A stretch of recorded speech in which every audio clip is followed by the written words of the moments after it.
ville des lumières, de mer, de poésie brute et de sang. Ici, les murs des cités ne portent pas seulement des tags, ils portent des noms, des surnoms, des légendes. Et depuis 2020, un seul nom fait taire tout le monde quand il est prononcé dans les halls, les cages d'escalier, les parkings souterrains. Félix Bingui, alias le chat, alias Féfé. Un homme de 34 ans, métis franco-centrafricain, né à Alès, grandi à Nîmes, arrivé à Marseille à la fin des années 2000. Un jeune qui était décrit comme gentil, timide, drôle par ses proches. Un jeune qui en 10 ans a bâti l'un des clans les plus violents, les plus riches et les plus craints de l'histoire récente du narcotrafic français.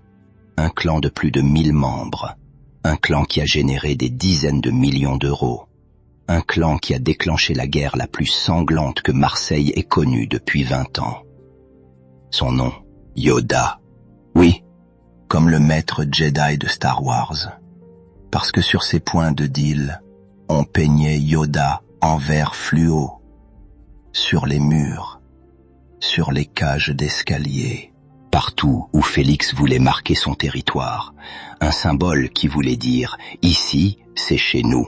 Et quand on touche à Yoda, on finit dans un coffre ou dans un sac poubelle, où on ne finit pas du tout. Avant de plonger dans cette histoire vraie, prends 1 seconde pour t'abonner et liker, parce que ce que tu vas entendre n'est pas une série Netflix, c'est la réalité, crue, sans filtre, sans happy end, et surtout, sans héros. L'enfance d'un fantôme.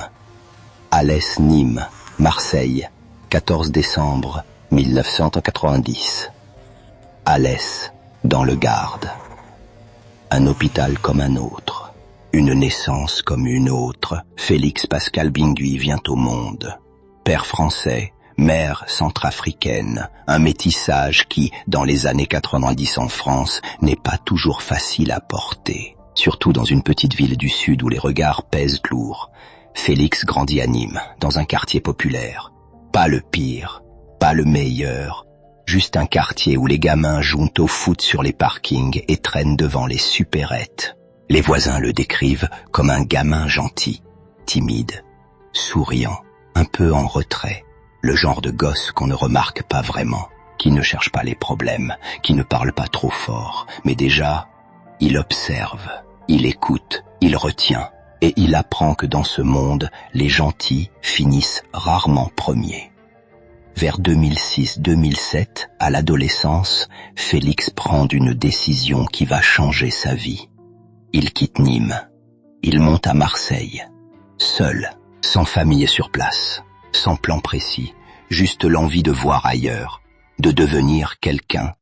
Il atterrit dans le quartier des Chartreux, 4e arrondissement. Un quartier tranquille en apparence, bourgeois même, par endroits, mais Félix ne fréquente pas les bourgeois. Il descend dans les rues populaires, autour de la Villette, dans le 3e, autour du Panier, le cœur historique de Marseille. C'est là qu'il rencontre ses futurs frères. Shrek, un gars de la Joliette, costaud, imposant, violent quand il faut. Saphir, des Carmes, rusé, malin, déjà dans les petits coups, Samy Mimar, qui deviendra son meilleur ami. Noël, un mec plus âgé, déjà ancré dans la délinquance. Ensemble, ils forment un groupe soudé. Pas encore une bande organisée, juste des jeunes qui s'amusent, qui testent, qui cherchent leur place. À 13-14 ans, Félix commence les petits délits, vols de scooters dans les rues du centre-ville. Vol de sacs à l'arraché, vol de téléphone, arnaques aux touristes, rien de bien méchant, juste de quoi se faire un peu d'argent, de quoi exister, de quoi se sentir respecté. Et très vite, un surnom lui colle à la peau, Félix le chat, en référence au dessin animé, évidemment, mais aussi parce que Félix a un don, il retombe toujours sur ses pattes, il se fait rarement prendre, il évite les coups durs. Il sait quand partir, quand rester, quand se taire. Il est discret, intelligent et surtout patient. À Marseille, ses qualités valent de l'or. La bande des Carmes, l'entrée dans le grand banditisme. Début des années 2010. Félix a une vingtaine d'années. Il n'est plus un gamin. Il a compris comment fonctionne Marseille. Il a compris que pour gagner de l'argent, il faut prendre des risques. Il a compris que les petits vols ne mènent nulle part. Il faut voir plus grand, beaucoup plus grand. C'est à cette époque qu'il forme avec ses amis la bande des Carmes. Le nom vient du quartier, bien sûr, mais aussi d'une volonté de structuration. Ce n'est plus un groupe de potes, c'est une organisation. Les membres clés. Kamel Mimar, alias Scarface, le grand frère de Sami, un homme respecté, craint, déjà impliqué dans le trafic de drogue au Maroc.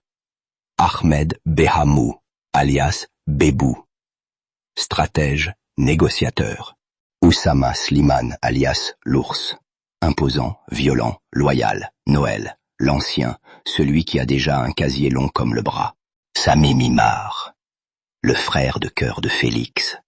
Ensemble, ils commencent à se faire un nom. Ils ne volent plus des scooters. Ils braquent. Rue d'Aix, centre-ville, station-service, petit commerce. Ils frappent vite, fort, proprement. Pas de bavure. Pas de témoins. Pas de traces. Félix participe activement, mais jamais en première ligne. Il planifie, il observe, il coordonne. Il est déjà le cerveau. En 2012-2013, les premiers problèmes arrivent. Des rumeurs circulent. Félix et sa bande auraient tiré sur un jeune à la fac. Jamais prouvé, jamais condamné. Mais la réputation commence à se construire. Félix n'est plus le gamin timide. C'est un dangereux. Et à Marseille, être dangereux, c'est être respecté. Première incarcération, les Baumettes, puis Luynes. Félix fait sa peine sans faire de vagues. Il se tait, il observe, il apprend. En prison, on apprend beaucoup. On rencontre des gens. On noue des alliances. On prépare l'avenir. Et Félix prépare. À sa sortie, Scarface rentre du Maroc. Il a monté un gros réseau de trafic de cannabis. Il veut structurer les choses en France. Et il a besoin de Félix. Scarface voit en lui ce que beaucoup ne voient pas. Un futur patron. La guerre contre I et l'alliance avec Marignane 2014. La bande des Carmes commence à prendre du galon. Mais Marseille est un territoire miné. Chaque quartier a son patron. Chaque cité a son clan. Et quand on veut monter, il faut bousculer. Il faut taper. Il faut prendre. Un jour, Félix, Scarface et Sami ont une altercation avec un homme surnommé I, un ancien. Une légende du quartier de Saint-Lazare, un homme qu'on ne provoque pas, qu'on ne défie pas, qu'on respecte. Mais Félix et ses amis ne respectent plus les codes, ils n'ont pas peur, et l'altercation dégénère. Une bagarre éclate. Des proches de I interviennent, la situation s'envenime, puis les coups de feu éclatent. 2 blessés, personne ne meurt, mais le message est clair. I veut la tête de Félix. Scarface reçoit des menaces. Sami aussi, le clan est en danger. Bébou, le négociateur, intervient. Il contacte I. Il propose un accord, 50 000 €. Cash. En échange, la paix. I accepte. L'argent est versé. La guerre est évitée. Mais Félix retient la leçon. À Marseille, tout se règle avec de l'argent, ou avec des balles. Il n'y a pas de troisième option. La même année, une guerre éclate dans les quartiers nord. D'un côté, le clan de Marignane, dirigé par Mohamed Seguir et Antonio Martinez, Tonio. De l'autre, le clan des Tirs. 2 mastodontes du narcotrafic marseillais. 2 empires qui se déchirent pour le contrôle de plusieurs cités. La bande des Carmes doit choisir un camp. Félix et Scarface choisissent Marignane. Stratégiquement, c'est le bon choix. Marignane est plus structuré, plus puissant, plus international. Et surtout, Marignane a besoin de soldats, de jeunes prêts à tout, de tueurs. Le 14 avril 2014, sur l'autoroute A7, Mehdi Berebou est abattu. C'est l'un des lieutenants des tirs, l'un des plus proches du boss. L'exécution est spectaculaire, en pleine journée, sur l'autoroute, devant des centaines de témoins. Les rumeurs disent que Félix Bingui et Zacharie Remadnia ont participé. Jamais prouvé, jamais condamné, mais tout le monde le sait. Félix est désormais un tueur, ou du moins quelqu'un capable d'organiser des meurtres. Et à 24 ans, c'est une réputation qui vaut de l'or. Le projet d'évasion. La chute avant l'envol 2015. Scarface a un plan fou. Il veut faire évader 2 détenus de la prison de Luynes. Jean-Bernard Léca, parrain corse historique. Brice de Rayo, complice de Léca. Pourquoi? Pour se faire respecter, pour montrer qu'on peut tout faire, pour prouver qu'aucun mur ne retient ceux qui ont du pouvoir. Scarface mandate Félix pour organiser l'opération. Félix recrute Karim M, Ibrahim R. Ensemble, ils louaient un appartement conspiratif à Martigues. Ils planifient tout, ils font des repérages, ils étudient les horaires des surveillants, ils dessinent des plans de la prison. Ils achètent du matériel. Pistolets, calibre 11-43. Munitions. Chargeurs de Glock et de Kalachnikov. Cagoules. Brouilleurs d'ondes. Fausses plaques d'immatriculation. Tout est prêt. La date est fixée. Mais un indique parle, ou une écoute téléphonique révèle le projet, ou un détail trahit. L'opération est avortée. Félix, Karim et Ibrahim sont arrêtés. Lors de la perquisition, tout est découvert. Le pistolet, les munitions, le brouilleur, et surtout, le plan dessiné de la prison avec des annotations manuscrites précises. Le juge instructeur n'a aucun doute. Il s'agissait bien d'un projet d'évasion. 4 avril 2019. Le tribunal correctionnel de Marseille rend son verdict. 7 ans pour Félix Bingui. 5 ans pour Karim M. 5 ans pour Ibrahim R. Félix retourne en prison. Mais cette fois, il n'est plus un simple détenu. Il est un caïd. Quelqu'un qui a osé défier le système. Quelqu'un qui a failli réussir l'impossible. Et en prison, ce genre de réputation ouvre des portes. Le Perte. Sami et Oussama, 2017-2018. Pendant que Félix est enfermé, la vie continue dehors, mais pas toujours dans le bon sens. 14 juillet 2017. Sami Mimar, le meilleur ami de Félix, meurt. Il a 26 ans. Cause probable, crise cardiaque. Certains parlent de drogue. D'autres de stress, d'autres encore de chagrin. Sami était le frère que Félix n'avait jamais eu. Ils avaient grandi ensemble, volé ensemble, combattu ensemble. Et maintenant, Sami est mort. Félix apprend la nouvelle en cellule. Il ne peut pas assister à l'enterrement. Il ne peut pas dire adieu. Il serre les dents. Il ravale sa rage. Il pleure en silence. Mais il n'oublie pas. 4 février 2018.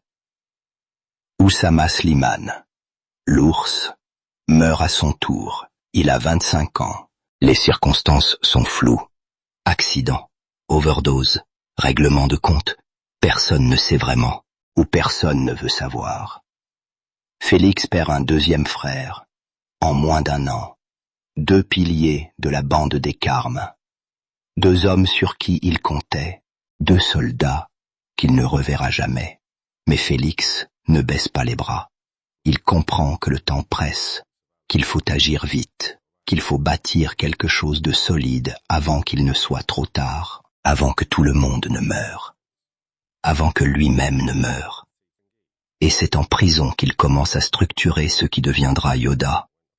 Omar Ben-Chiha, Scar. Le contrat qui scelle le destin. Pendant l'incarcération de Félix, un événement crucial se produit. Omar Ben-Chiha, surnommé Scar, le beau-frère de Félix, reçoit une proposition. Un contrat, pas n'importe lequel. Un contrat d'assassinat. Le commanditaire, Rodolphe Sadjian. Rodolphe est un tatoueur de 39 ans, propriétaire du salon Pink Tattoo Piercing sur l'avenue des Chartreux. Marié à Mouna, 2 enfants, bonne situation financière, mais le couple se déchire. Mouna soupçonne Rodolphe d'infidélité. Des disputes éclatent. Des violences aussi. Une procédure de divorce est entamée en 2016. Mais Rodolphe ne veut pas divorcer. Pourquoi? Parce que c'est Mouna qui possède le salon. Légalement. Financièrement. Rodolphe n'a rien sans elle. Alors il vole 200 000 € sur le compte de sa femme. Et il décide de la faire tuer. Il contacte Philippe Amarouche, alias Philou. Philou contacte Omar Ben-Chiha, alias Scar. La proposition. 40 000 € pour intimider Mouna. 50 000 € pour la tuer. Scar réunit une équipe. Philou, Jahid Kratimi, alias Joe Pablito, Yassine Harazé, alias Nick. Ils acceptent le contrat, ils préparent l'opération, ils surveillent Mouna, ils étudient ses habitudes, mais au dernier moment, Mouna leur fait une contre-proposition. Elle leur offre plus d'argent pour tuer son mari. Scar et son équipe acceptent. Ils changent de cible. 31 août 2016. Rodolphe Sadjian rentre chez lui dans le 13e arrondissement de Marseille. Il sort de sa voiture. Son fils de 16 ans est avec lui. Soudain, des hommes surgissent. 7 balles sont tirées, presque à bout portant. Rodolphe s'effondre. Son fils hurle. Un riverain tente de porter secours. Les pompiers arrivent rapidement, mais il est trop tard. Rodolphe Sadjian meurt sur place. L'enquête est longue. Les arrestations arrivent des années plus tard. 30 mars 2023, le procès se tient.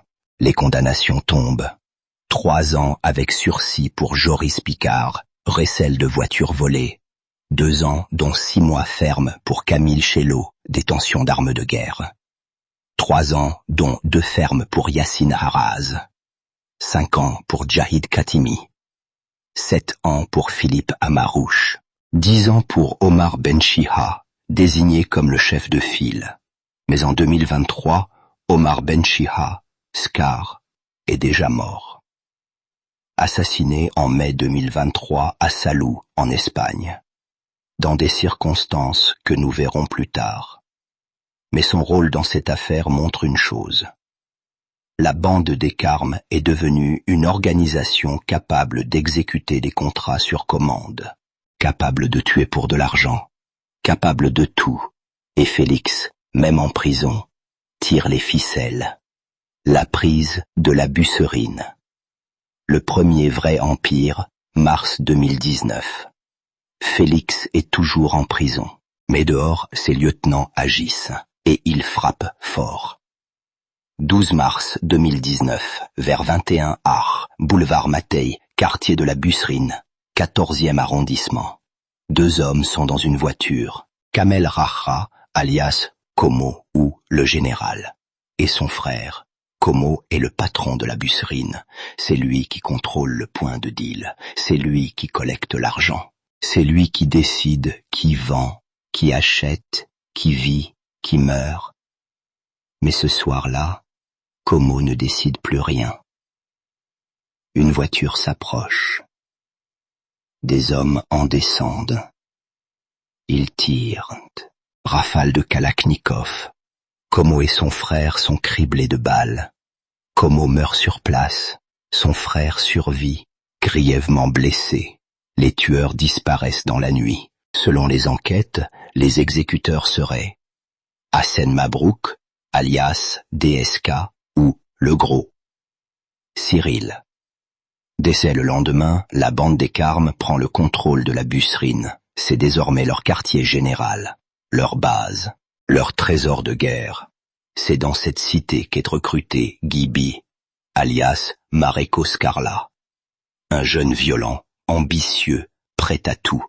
il deviendra l'un des tueurs les plus actifs du clan. À la tête de la Busserine, un quatuor se forme. Félix Bingui, même en prison, il reste le patron. DSK, Hassen Mabrouk. Gaël Milandou, alias Mouki. Cyril. Mais très vite, des tensions apparaissent. Mouki veut prendre plus de pouvoir. Il manipule. Il intrigue. Selon certaines rumeurs, il aurait forcé quelqu'un à enregistrer un message vocal accusant DSK d'avoir tué Como. DSK devient le suspect principal dans l'enquête. Il panique, il fuit. Direction, Colombie. Il se cache pendant des mois, change d'identité, vit dans l'ombre. Mais le 13 octobre 2021, il est arrêté par la police colombienne sur l'île de San Andrés, au large de la Colombie. Il sortait de son hôtel sous une fausse identité, extradé vers la France. Jugé. Condamné en 2024 à 11 ans de prison. Mouki, de son côté, fuit en Espagne. Il est arrêté en février 2021. Avec la chute de DSK et de Mouki, Félix Bingui reste seul aux commandes. Il n'a plus de rival interne, plus de contestation. Il est le boss incontesté, et il va le prouver. La prise de Fontaine-Yoda. L'explosion, 2018-2019. Félix sort de prison. Il a purgé sa peine. Il est libre. Et il a un plan. Un plan gigantesque. Il ne veut plus se contenter de la Busserine. Il veut le point de deal le plus rentable de Marseille. Ce point s'appelle Fontaine. Mais très vite, tout le monde l'appellera Yoda. Pourquoi Yoda? Parce que Félix et ses hommes peignent des fresques murales représentant Yoda, le maître Jedi de Star Wars, sur les murs des cages d'escalier. C'est leur signature, leur marque de fabrique, leur manière de dire « Ici, c'est nous ». La prise de Fontaine ne se fait pas en douceur. Il faut négocier, intimider, parfois tirer. Mais Félix est malin. Il ne provoque pas de guerre ouverte. Il s'allie avec Z, le patron du point de Déal des Tours Marines. Ensemble, ils forment une coalition, un réseau, une force. Et en 2019, Yoda est né. Le clan Yoda contrôle désormais plusieurs points de deal à Marseille, mais aussi à Arles, à Rennes, comme on le verra plus tard, dans plusieurs villes de France. C'est une organisation tentaculaire, mobile, agressive, et surtout, extrêmement rentable. Le Covid. L'âge d'or de Yoda, mars 2020. Le monde s'arrête. Confinement. Les rues se vident. Les commerces ferment. Les écoles ferment. Les gens restent chez eux. Mais à Marseille, dans les cités, le trafic ne s'arrête jamais. Au contraire, il explose. Le stress du confinement, l'angoisse de la maladie, l'ennui, la solitude. Tout pousse les gens à consommer plus. Cannabis, cocaïne, héroïne, MDMA. Les commandes affluent. Et Yoda est là pour répondre. Le point de deal. Fontaine Yoda connaît une croissance exponentielle. Avant le Covid, 30 000 € par jour. Pendant le Covid, jusqu'à 100 000 € par jour. Parfois plus. C'est colossal. C'est du jamais vu. Félix Bingui devient multimillionnaire en quelques mois.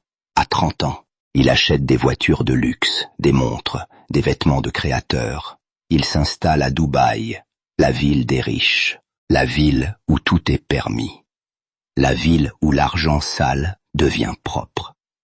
À Dubaï, Félix blanchit son argent à travers plusieurs montages. Restaurants, notamment la Villa Medusa. Investissements immobiliers, sociétés écrans, crypto-monnaies. Il vit comme un prince. Il conduit une Lamborghini. Il fréquente les boîtes de nuit les plus chères. Il côtoie d'autres narcos, d'autres fugitifs, d'autres criminels en exil. Selon plusieurs sources, Félix aurait été impliqué dans un accident mortel au volant de sa Lamborghini à Dubaï. Une personne serait morte, mais aucune condamnation, aucune arrestation, parce qu'à Dubaï, avec assez d'argent, tout s'arrange. Mais pendant que Félix vit sa vie de rêve aux Émirats, À Marseille, les tensions montent. Parce qu'un autre homme sort de prison. Un homme ambitieux, un homme violent, un homme qui vient de gagner une guerre. Son nom, Mehdi Abdellatif Laribi, alias Tic, le futur patron de la DZ Mafia. Et entre Félix et Mehdi, la haine va être immédiate. La montée de la DZ Mafia, le rival. Pendant que Félix Bingui construit son empire Yoda, un autre clan se structure dans les quartiers nord. La DZ Mafia, DZ comme le Code international de l'Algérie. Une organisation qui recrute massivement des jeunes d'origine maghrébine. Mais pas que, c'est un clan multiethnique, violent, agressif, sans pitié. À sa tête, Mehdi Abdellatif Laribi, surnommé Tic. Mehdi sort de prison en 2022 après avoir purgé plusieurs années. Avant d'être incarcéré, il contrôlait déjà un point de deal à la Paternelle. Mais à sa sortie, tout a changé. Des rivaux ont pris sa place, notamment Karim Arat, alias Rantanplan. Mehdi veut récupérer son territoire. Il lance une guerre brutale, une guerre sans merci. En quelques mois, Rantanplan est éliminé. Ses lieutenants sont tués ou mis en fuite. Mehdi reprend le contrôle de la Paternelle. Et il ne s'arrête pas là. Il prend un deuxième point de deal, situé à quelques mètres de celui de Yoda. Ce point s'appelle Maga.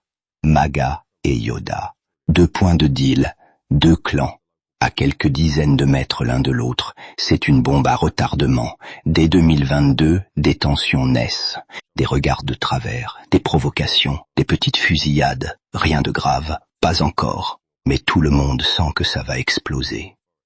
Et ça explose en février 2023. Février 2023. Le glaçon qui a tout déclenché février 2023, Thaïlande, station balnéaire du Sud. Une boîte de nuit branchée, c'est un lieu de rendez-vous pour les narcos français en exil. Dubaï est trop surveillé, le Maroc aussi. Alors beaucoup vont en Thaïlande, pour se détendre, pour blanchir, pour négocier. Ce soir-là, Félix Bingui est là, alcoolisé, détendu, arrogant. Il profite. Il fait le gros, comme disent les petites mains. À quelques mètres, Mehdi Laribi, Tic, est aussi là. Les 2 hommes se connaissent. Ils se respectaient avant.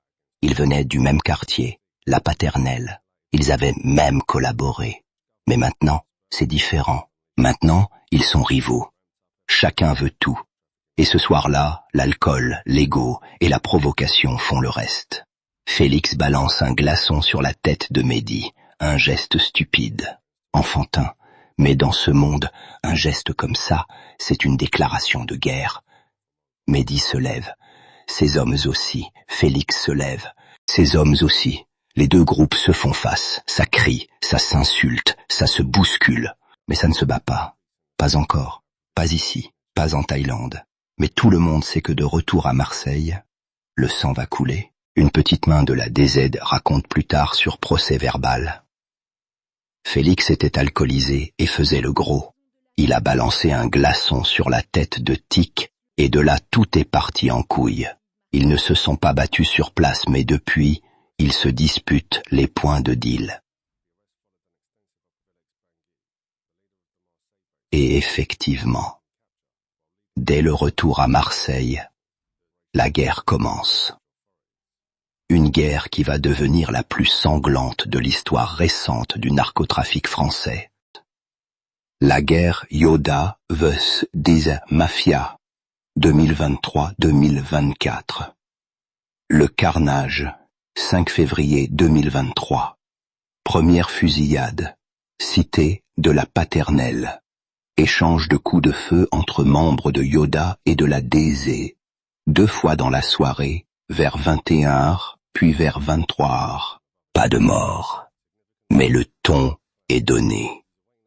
10 février 2023. Un adolescent de 15 ans est grièvement blessé par des tirs de fusil d'assaut à la Paternelle. Il faisait le guet pour Yoda. Il est fauché par plusieurs balles vers 2h du matin. Il survit. Mais c'est un miracle. 15 février 2023. Premier mort. Un jeune de 17 ans, membre de Yoda, est lynché par une trentaine de personnes à la paternelle. Battu à mort. Il succombe quelques heures plus tard à l'hôpital. 16 février 2023.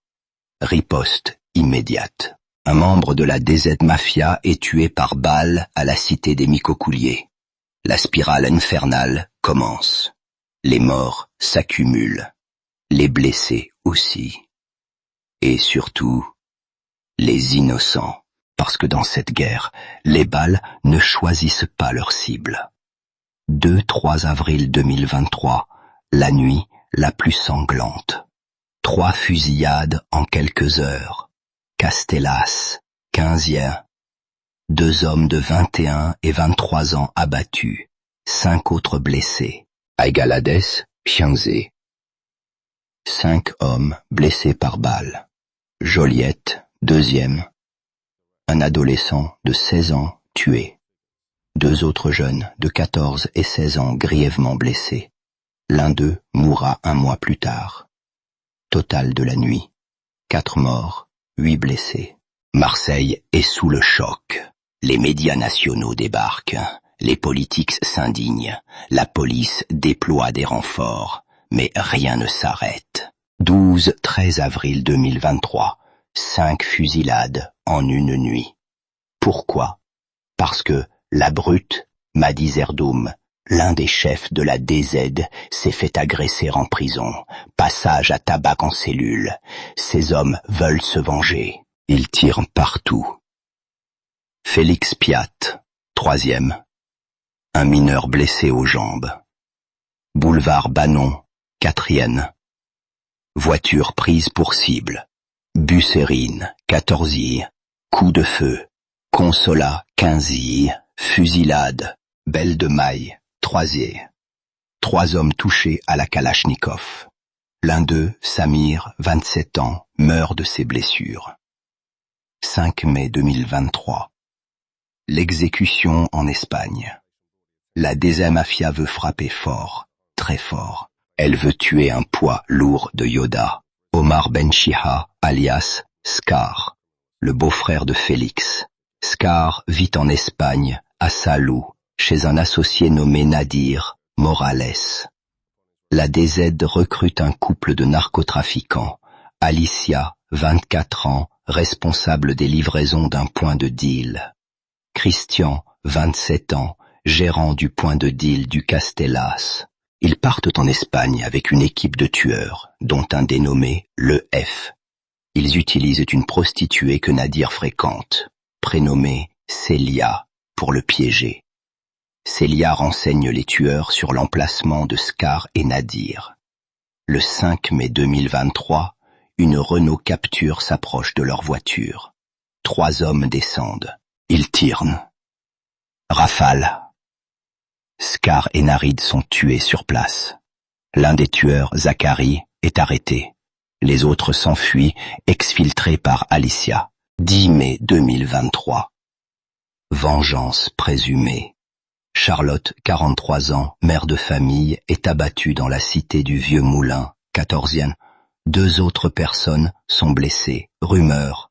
Charlotte serait la mère de Célia, la prostituée qui a trahi Scar. Jamais confirmée, mais elle est morte quand même.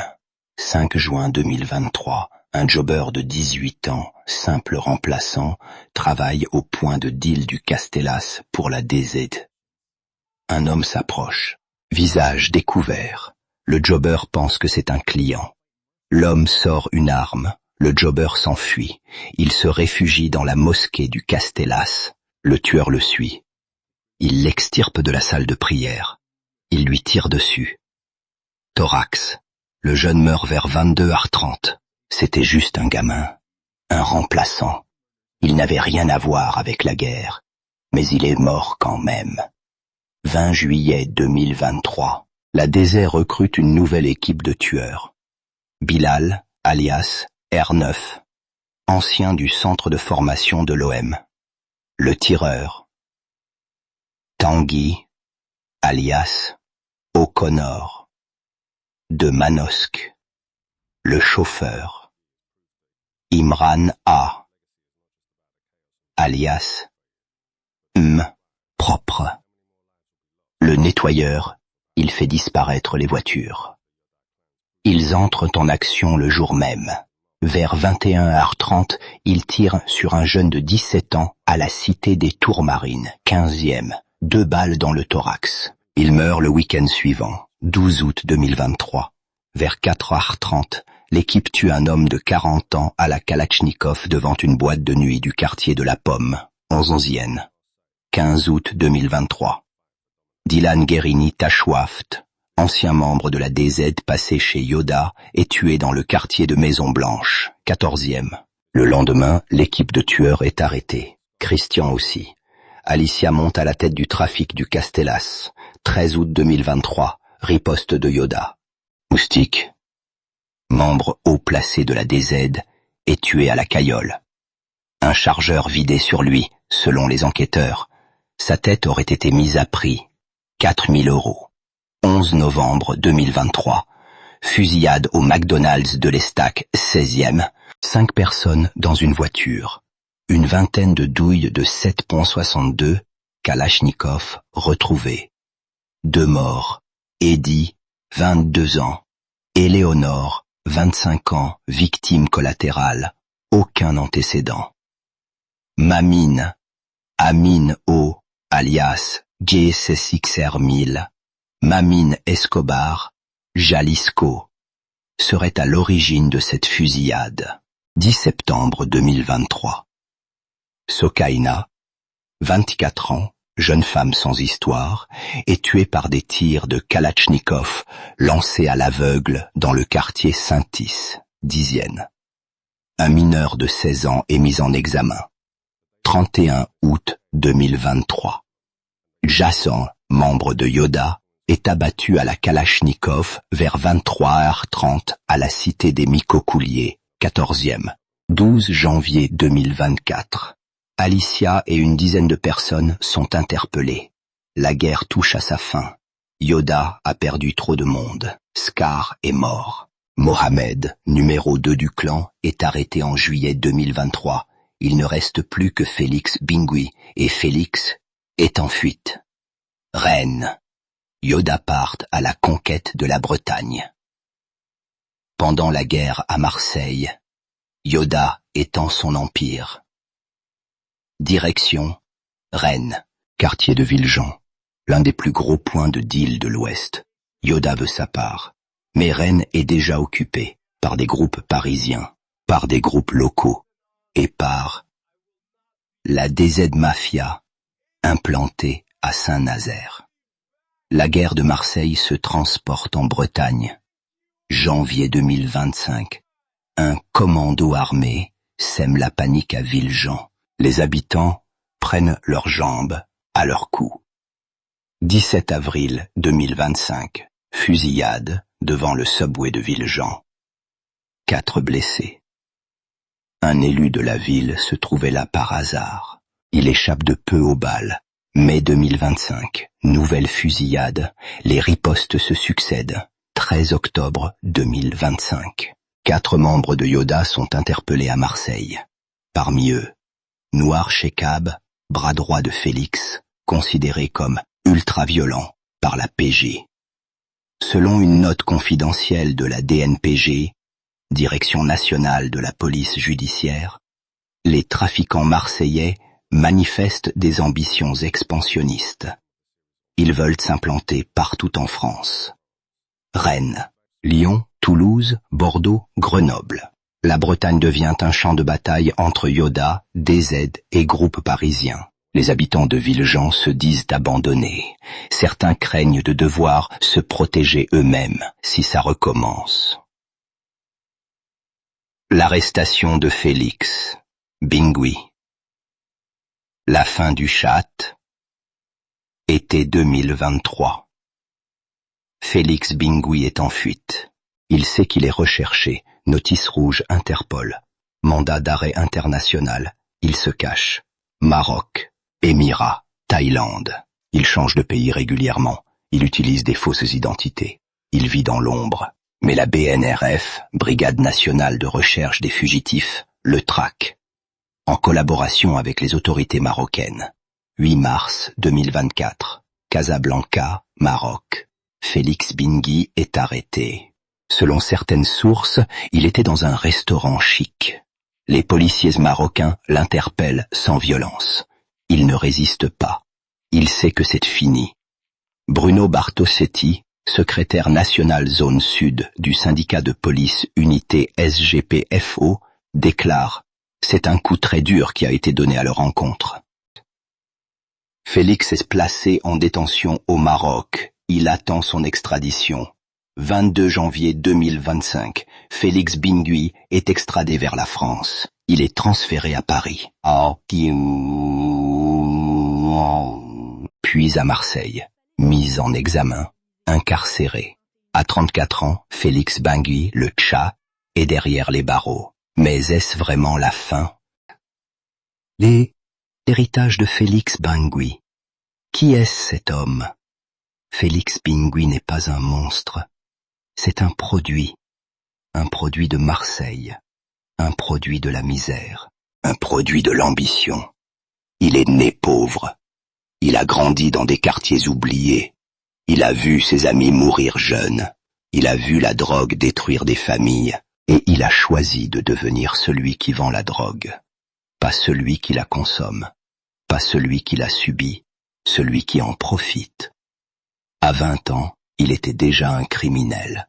À 25 ans, il était déjà un tueur, présumé. À 30 ans, il était multimillionnaire. À 34 ans, il est en prison. Mais il a vécu plus en 34 ans que la plupart des gens en 80. Il a conduit des Lamborghini.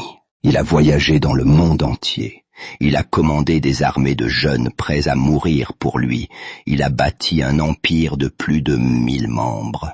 Il a généré des dizaines de millions d'euros. Il a marqué l'histoire du narcotrafic français. Mais à quel prix? Des dizaines de morts, des centaines de vies brisées, des quartiers entiers terrorisés, des enfants qui grandissent avec le bruit des fusillades, des mères qui pleurent leurs fils. Félix Bingui a tout eu, sauf la paix, sauf le repos, sauf l'innocence. Et maintenant, il est en prison, condamné à passer des années derrière les barreaux, peut-être des décennies, peut-être toute sa vie. Mais même en prison, Félix reste dangereux, parce qu'en prison, on dirige encore, on commande encore, on influence encore. Et Yoda, même sans Félix, continue d'exister, parce que Yoda n'est pas un homme, c'est une idée, une structure, un réseau. Et les réseaux ne meurent jamais vraiment. Ils mutent, ils s'adaptent, ils renaissent. Pour comprendre véritablement qui est Félix Bingui, il faut regarder au-delà des faits divers, au-delà des fusillades, au-delà des condamnations. Il faut comprendre le contexte. Félix n'a pas choisi de naître à Alès. Il n'a pas choisi d'être métis dans une France qui, malgré ses discours, reste profondément marquée par le racisme ordinaire. Il n'a pas choisi de grandir dans des quartiers où l'ascenseur social est en panne depuis des décennies, où les écoles sont délabrées, où les profs sont épuisés, où les perspectives d'avenir se résument à 3 options: l'usine, le chômage ou la rue. Félix a choisi la rue. Parce que dans la rue, au moins, il y avait une possibilité de devenir quelqu'un, de gagner de l'argent, de se faire respecter, de ne plus être invisible. Les sociologues appellent ça l'économie parallèle. Les politiciens appellent ça la délinquance. Mais pour des milliers de jeunes comme Félix, c'est simplement l'économie. La seule qui fonctionne, la seule qui offre des opportunités réelles, la seule où le mérite compte plus que le diplôme. Félix était intelligent, tout le monde le dit, ses proches, les policiers qui l'ont interrogé, les juges qui l'ont condamné. Intelligent, stratège, patient. S'il était né dans une famille bourgeoise du 16e arrondissement de Paris, il serait peut-être aujourd'hui banquier d'affaires, ou entrepreneur dans la tech, ou avocat d'affaires, mais il est né à Alès, fils d'immigrés. Et pour lui, les portes des grandes écoles ne se sont jamais ouvertes. Alors il a ouvert d'autres portes, celles des caves, celles des halls d'immeubles, celles des cités. Et derrière ces portes, il a trouvé ce que la République ne lui offrait pas, de l'argent, du pouvoir, du respect. En prison, Félix lit, beaucoup. Selon certains codétenus, il dévore les livres. Biographies de chefs d'entreprise. Livres sur la stratégie militaire. Romans noirs américains. Il apprend. Il analyse. Il réfléchit à ses erreurs. Parce que Félix sait qu'il a fait des erreurs. La bagarre en Thaïlande avec Mehdi Laribi, une erreur. Une erreur stupide, alimentée par l'alcool et l'ego. Une erreur qui a coûté des dizaines de vies. Faire trop confiance à certains lieutenants. Une erreur. Mouki l'a trahi. DSK a dû fuir. D'autres ont parlé à la police. Dans le milieu, la trahison est la règle, pas l'exception. Et Félix l'a appris à ses dépens. Se montrer trop sur les réseaux sociaux, encore une erreur. Instagram, Snapchat, TikTok. Félix et ses hommes affichaient tout. Les voitures de luxe, les liasses de billets, les montres à 100 000 euros, les voyages à Dubaï, en Thaïlande, au Maroc. Tout ça pour frimer, pour montrer qu'ils avaient réussi, mais chaque photo était une preuve. Chaque vidéo était un aveu. Chaque story était un indice pour les enquêteurs.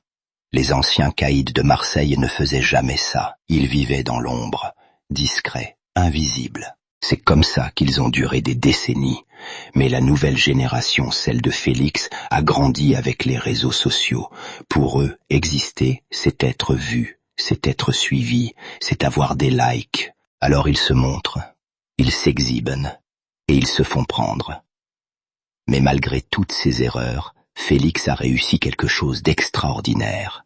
Il a bâti, en moins de 5 ans, l'un des plus grands réseaux de narcotrafic que la France ait connu. 1 000 membres. C'est colossal. C'est une véritable entreprise, avec une structure hiérarchique, avec des départements, logistique, sécurité, finances, ressources humaines, avec des filiales dans plusieurs villes, avec un chiffre d'affaires qui se compte en dizaines de millions d'euros par an. Si Yoda était une entreprise légale, elle figurerait au CAC 40. Elle aurait des bureaux à la Défense, des actionnaires, des analystes financiers qui commenteraient ses résultats trimestriels. Mais Yoda est une entreprise criminelle. Alors au lieu de bureaux, elle a des cités. Au lieu d'actionnaires, elle a des soldats. Au lieu d'analystes, elle a des policiers. Et au lieu de dividendes, elle distribue des balles. Dans les quartiers où Yoda opère, Félix est une légende. Les jeunes de 15-16 ans parlent de lui avec des étoiles dans les yeux. Ils veulent être comme lui, riches, puissants, respectés. Ils ne voient pas les morts, ils ne voient pas les années de prison, ils ne voient pas les familles détruites. Ils voient juste la Lamborghini, les montres, les voyages, l'argent, et ils veulent la même chose. C'est ça, l'héritage le plus toxique de Félix Bingui. Il a montré à toute une génération qu'on peut devenir millionnaire avant 30 ans, sans diplôme, sans relation, sans héritage, juste avec de l'audace, de la violence et du cannabis. Et cette leçon, des milliers de jeunes l'ont retenue. Ils sont prêts à tout pour suivre ses traces, prêts à vendre, prêts à tirer, prêts à mourir. Parce que pour eux, mourir à 20 ans en Lamborghini vaut mieux que vivre jusqu'à 80 ans au RSA. C'est terrible. C'est tragique. Mais c'est la réalité. Les éducateurs de rue le disent tous. Félix Bingui est devenu un modèle. Un modèle négatif, bien sûr. Mais un modèle quand même. Parce qu'il a réussi là où la République a échoué. Il a donné de l'espoir. Un espoir tordu, criminel, dangereux, mais un espoir quand même. Dans sa cellule, Félix pense-t-il à tout ça? Ressent-il du remords? Regrette-t-il les morts? Les innocents fauchés par des balles perdues, Sokaina, 24 ans, tué pour rien, Éléonore, 25 ans, abattue dans une voiture au McDonald's, Charlotte, 43 ans, mère de famille exécutée, les adolescents de 14, 15, 16 ans, morts avant d'avoir vécu. Personne ne le sait, Félix ne parle pas. Même en prison, il garde le silence. C'est le code. L'omerta marseillaise. On ne parle pas. On ne pleure pas. On ne s'excuse pas. On assume. En silence. Toujours. Mais parfois, la nuit, dans le noir de sa cellule, peut-être que Félix pense à Samy, son meilleur ami, mort à 26 ans, à Oussama, l'ours, mort à 25 ans, Ascar, son beau-frère, exécuté en Espagne, à tous ceux qui sont tombés dans cette guerre absurde. Pourquoi, au final? Pour des points de deal, pour de l'argent qu'on ne peut pas dépenser en prison, pour une réputation qui ne vaut rien derrière les barreaux. Félix Bingui a 34 ans. La moitié de sa vie, peut-être plus, se passera en prison. Quand il sortira, si jamais il sort, il aura 50 ans, peut-être 60. Ses meilleures années seront derrière lui. Ses amis seront morts ou en prison. Ses millions seront peut-être saisis, peut-être disparus. Et le monde aura changé. Marseille aura changé. De nouveaux clans auront pris la place de Yoda. De nouveaux noms seront sur les murs. De nouveaux jeunes mourront pour les mêmes raisons stupides. Et personne ne se souviendra vraiment de Félix Bingui, sauf les mères qui pleurent encore leur fils, sauf les familles détruites, sauf les quartiers qui portent encore les cicatrices de cette guerre. C'est ça, l'héritage de Félix Bingui, pas la gloire, pas la richesse, pas la légende, juste du sang, des larmes et du silence. Le chat. A-t-il encore des vies? Félix Bingui, le chat, est derrière les barreaux. Le clan Yoda est affaibli, mais pas mort. À Marseille, à Rennes, à Arles, partout où Yoda s'est implanté, les points de deal tournent encore. Les lieutenants prennent le relais, les soldats continuent de vendre, les tueurs continuent de tirer. Parce que le trafic de drogue ne s'arrête jamais. Jamais. Félix Bingui a 34 ans, il peut encore sortir un jour, dans 10 ans, dans 15 ans. Et s'il sort, que fera-t-il? Recommencera-t-il? Ou prendra-t-il sa retraite tranquille, avec ses millions planqués? Personne ne sait. Mais une chose est certaine. À Marseille, le crime ne meurt jamais, il se transforme. Il mute. Il renaît sous d'autres noms. Yoda tombera peut-être, mais un autre clan prendra sa place, avec un autre nom, un autre symbole, un autre chef, et le cycle continuera, encore et encore. Si tu veux continuer à suivre ces histoires vraies, ces empires criminels, ces guerres invisibles qui déchirent de nos villes, abonne-toi maintenant, like cette vidéo, parce que ces récits demandent du courage, de la recherche, de la vérité. Et sans toi, il n'existerait pas.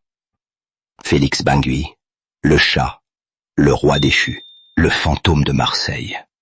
Il n'est pas mort. Il attend, dans l'ombre, prêt à bondir.